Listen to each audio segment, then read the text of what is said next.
Here lately, I have not been starting these videos with me talking about anything because it seems that they don't do very well, but I had to do it this time just simply because this is an absolute hot mess.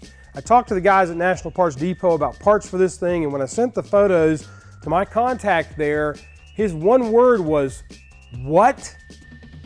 And that was with a question mark and an exclamation point in the email when he sent it back. This is perhaps one of the most clustered up things I have ever seen in a classic car.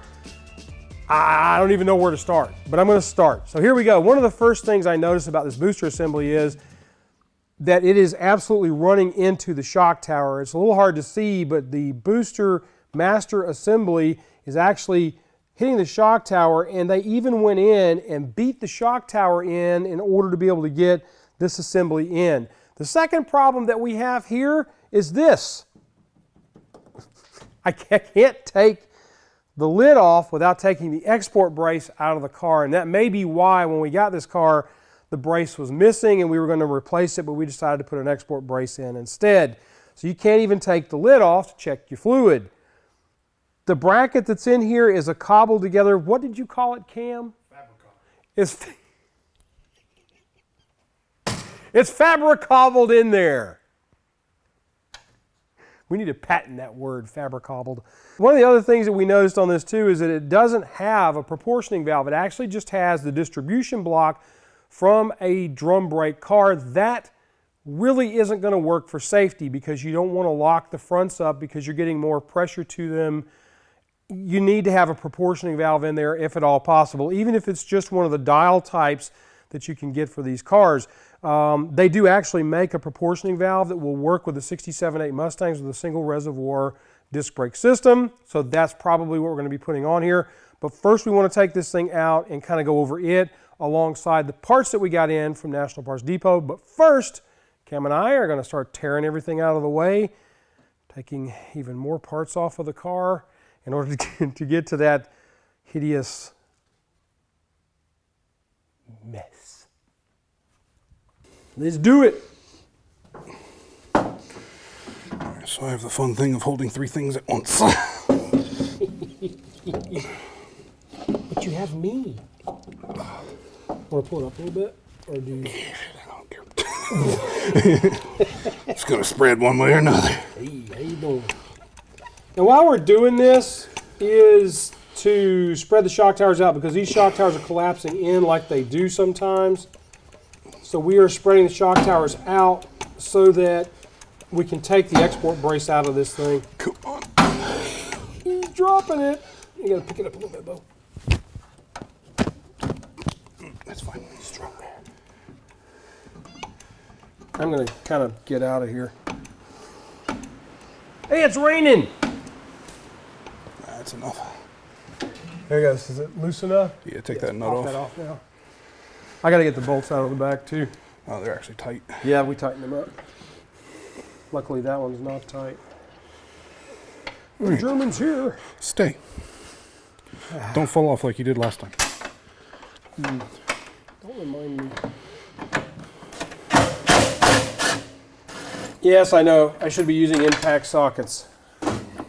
Congratulations. You know, with a can of matte black spray paint, Yep, anything's an impact socket.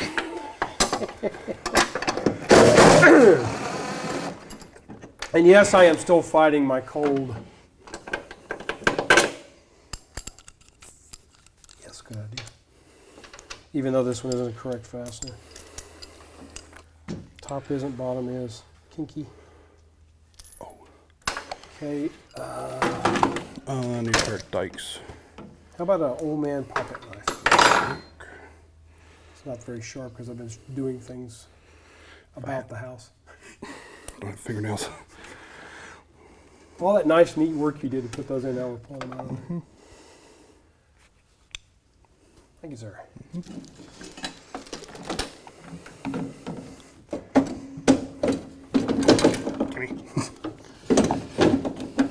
I am really scared that thing's going to pop me in the face. That's not a steering wheel. There we go. All right. Stay. It looks like it's also sitting this way a little bit too. Stop looking at it. Oh my God, the adapters. This is awesome. I'm gonna put that on there so it doesn't. All right, grab your block. Car goes folds in the middle. Just collapses. Goodbye, everybody.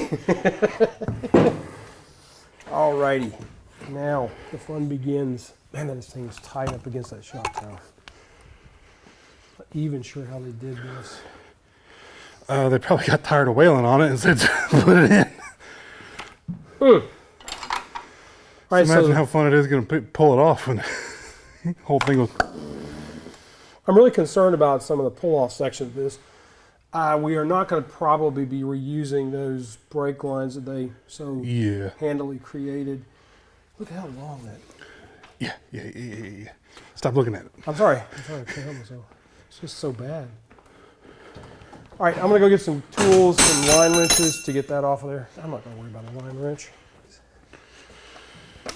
Right. At least that line looks decent. The lines, the factory lines that are still on there aren't too bad, I don't think. Should be 7.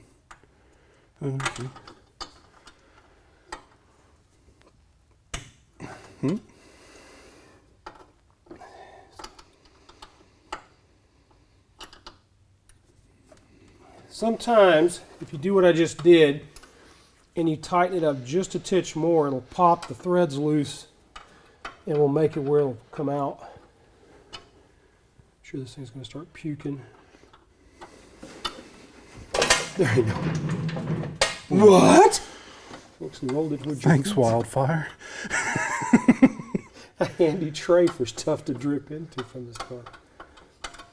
The brakes actually worked on this thing, but I don't know. We never actually took it out on the drive. I was going to say, I bet you never panic braked in it. No, I didn't. Kind of glad I didn't, because I probably could have died doing it.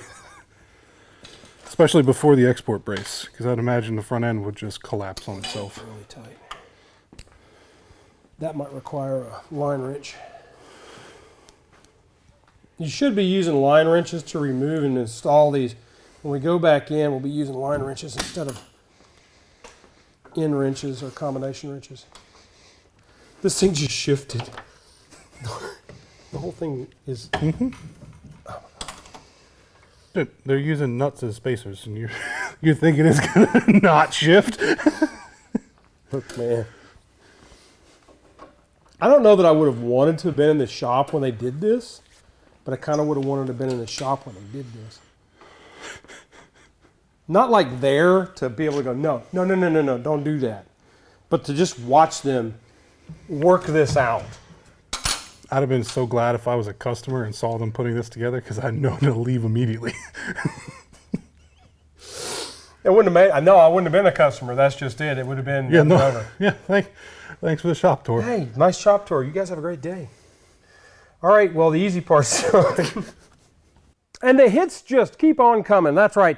We were going to go up underneath the dash and take the little pin out of the brake assembly underneath the dash, where you can pull that off and pull the master cylinder assembly out. But we found out that this one actually has the earlier style clevis arm. There's an arm that goes into the interior of the car.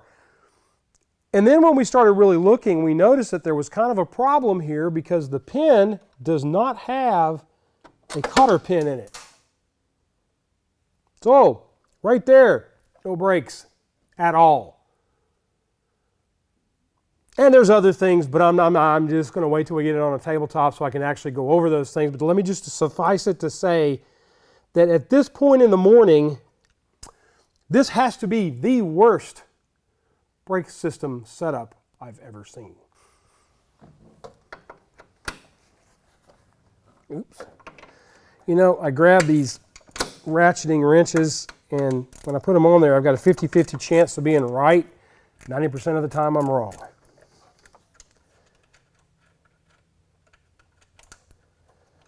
That's one of the 3 of the 4 that are supposed to be here. I don't even understand what they did. Bye.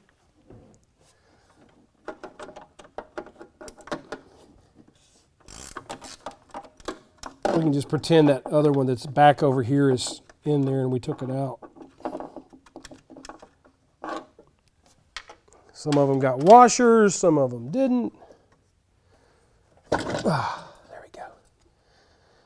Booster assembly removed. All right, this is what I would call a clevis operated booster assembly. You can see the rod, if I got something to point with. This center rod right here is going into the interior of the car and is attached to the brake pedal. There's also a nut and bolt assembly down here on the bottom that I'm going to probably just take that loose in order to get everything pulled apart so that I can take these two brackets off without having to muck around with all this other stuff. This isn't a bad type of system, it's just a bad installation in the way they did it.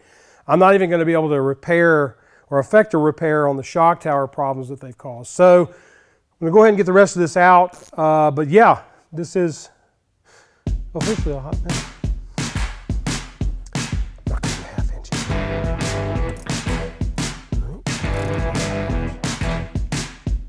Yep, 50-50 chance.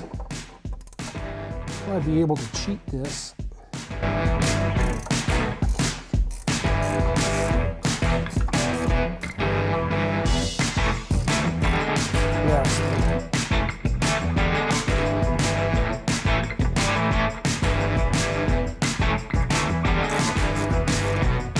I don't know that we'll be able to get that cross pin out. We may end up just having to do everything from underneath the dash.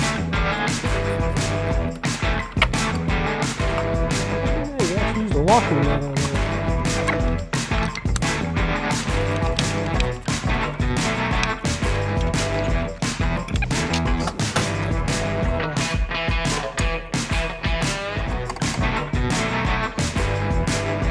Now this bolt, this bolt right here is not even running straight into the firewall. It's actually in at something of an angle. And all of these braces are welded in to this main brace that they've made here. And everything they did served to kick the booster assembly further and further out into the engine bay. I don't even know if I'm going to be able to get all this stuff done, but we're going to try it.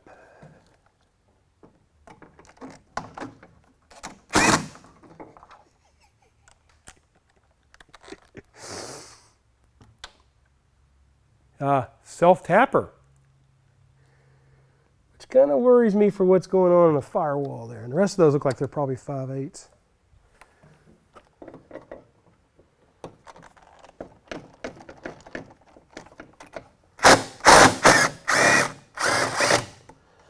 We got lucky because sometimes people will go in and put nuts on the back side of these things.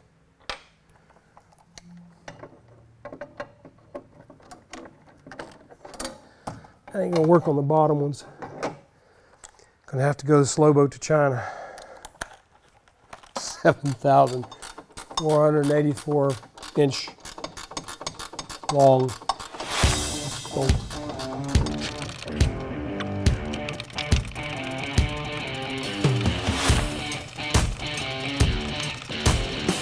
You know what Dad would say, don't you?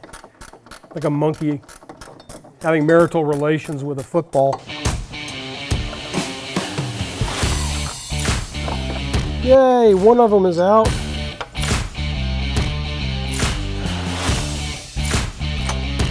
Take a look at this thing for a second. Look at this. They weld almost like me. Some beautifully done handmade brackets. This is pretty, isn't it, Cam? Oh, they got one decent weld right there. That's actually fairly decent. Whew. Man, alive. Throw it over there with his brother. Let's see. See if that is a 1/2 or 9/16 still. Nope, I think that is a 5/8. So that's what, 3 different fasteners?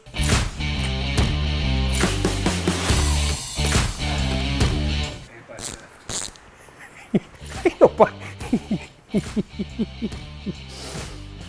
Why not be 3 different sizes?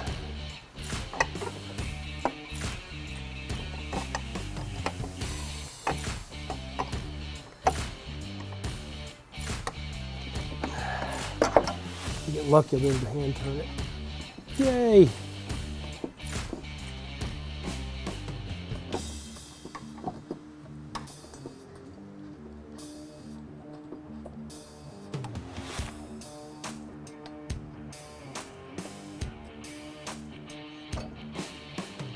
Yeah, look at that, man. Another high quality bit of fabrication work there. A little bit of gas axage here. Multiple drill locations. And welded about like I'd probably weld it. Most of the weld is actually on this plate here. It's not actually even on the bracket itself. Woo!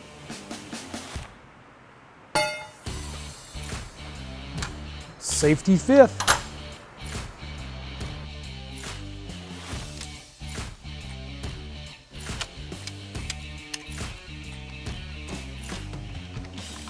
All right, so that'll make that easier to take that out.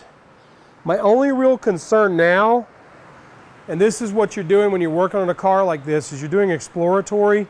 My only concern now is this. Even more funnery going on underneath here. What did you call it, Cam? It's been fabric-cobbled underneath the car, underneath the dash of the car as well.